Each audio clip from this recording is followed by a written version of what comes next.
All right, so one more in the sub in the bass family. I'm actually going to show you how to EQ a bass. So once again, I just want to clarify all these specific instrument EQs are suggestions. They're more templates than anything. So you may do exactly what I'm doing here and be like, man, this sounds terrible here.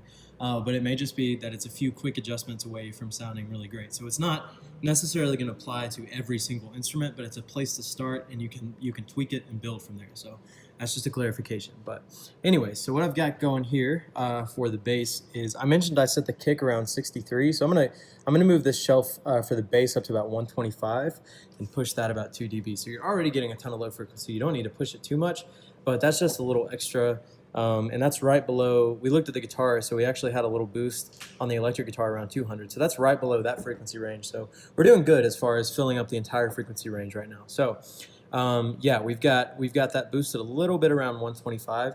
So then you can see I actually did a little cut here too. So I went to about 500 and cut by about 2 dB. So that's taking out some of those lower mid-range frequencies, because that's where the bass, similar to the kick drum, that's where it's going to kind of ring out, and that's not really what you want. You want it to stay in this bass range, in this range right here. So I went up to about 500 and dipped that a little bit.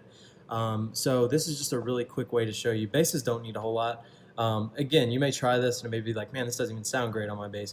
Honestly, basses may be one of those things that you don't even really need an EQ on it. It may be totally fine to just turn this off and let it go. But if you feel like you need a little extra push, this is a way that you can make your bass sound a little better in your overall mix.